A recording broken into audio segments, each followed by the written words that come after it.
Bonjour et bienvenue dans cette vidéo sur le concept de science et sa relation avec la philosophie. La science est une méthode qui nous permet de comprendre le monde qui nous entoure, de l'expliquer et de prédire les phénomènes qui s'y produisent. Mais comment définir la science? Selon la définition la plus courante, la science est la connaissance rationnelle, objective et vérifiable du monde naturel. Elle repose sur l'observation, l'expérimentation, la mesure et l'analyse.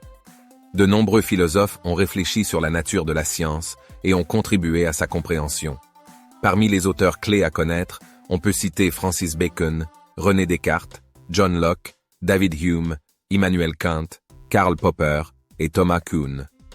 Francis Bacon, considéré comme le père de la méthode scientifique, a souligné l'importance de l'observation et de l'expérimentation pour parvenir à la connaissance. Descartes, quant à lui, a mis l'accent sur la raison et la logique comme outils de la science. Pour Hume, la science est basée sur l'induction, c'est-à-dire sur l'observation répétée de phénomènes similaires.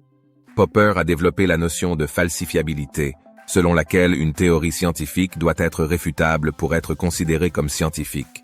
Enfin, Kuhn a proposé la théorie des paradigmes, selon laquelle les sciences évoluent par révolution scientifique qui remettent en question les paradigmes en place.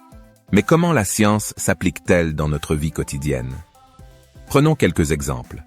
La médecine, par exemple, repose sur la science pour développer de nouveaux traitements, découvrir de nouvelles maladies et comprendre le fonctionnement du corps humain. Les technologies que nous utilisons tous les jours, comme les ordinateurs, les téléphones portables ou les voitures, ont été développées grâce aux avancées scientifiques. La science peut également nous aider à comprendre les phénomènes naturels qui nous entourent, comme le mouvement des planètes, les phénomènes climatiques ou les séismes. Elle nous permet également de mieux comprendre les interactions entre les êtres vivants et leur environnement, et ainsi de mieux protéger la biodiversité. La science est une méthode essentielle pour comprendre le monde qui nous entoure, et son développement repose sur des réflexions philosophiques qui ont permis de mieux la comprendre et de l'appliquer dans notre vie quotidienne.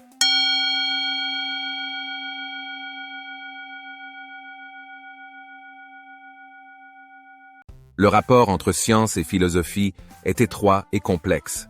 La philosophie a toujours été liée à la science, car elle se pose des questions fondamentales sur la nature de la réalité, sur la manière dont nous pouvons accéder à la connaissance et sur la validité des connaissances acquises. En ce sens, la philosophie joue un rôle important dans la compréhension de la science en tant que méthode et dans l'élaboration des théories scientifiques. Elle interroge notamment les fondements épistémologiques de la science, c'est-à-dire les critères de validité des connaissances scientifiques, les méthodes et les limites de la science. Par exemple, la philosophie de la science a permis de questionner la méthode expérimentale, d'étudier les différentes théories de la connaissance et de remettre en question les certitudes acquises dans les différents domaines scientifiques. D'un autre côté, la science peut également contribuer à la philosophie en fournissant des connaissances empiriques qui peuvent aider à étayer les théories philosophiques. Les résultats scientifiques peuvent ainsi contribuer à éclairer certaines questions philosophiques, par exemple en matière d'éthique ou de métaphysique.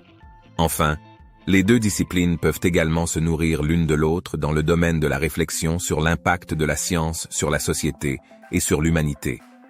La philosophie peut aider à questionner les conséquences sociales, éthiques et politiques des avancées scientifiques, tandis que la science peut aider à fournir des connaissances utiles pour résoudre des problèmes pratiques qui se posent dans la société. La science et la philosophie sont des disciplines complémentaires qui se nourrissent mutuellement et qui contribuent ensemble à une meilleure compréhension du monde dans lequel nous vivons. J'espère que cette vidéo vous a aidé. Si vous avez aimé, n'hésitez à mettre un like et à vous abonner pour de prochaines vidéos. Si vous souhaitez aborder des thèmes, faites-le moi savoir en commentaire. Merci et à bientôt.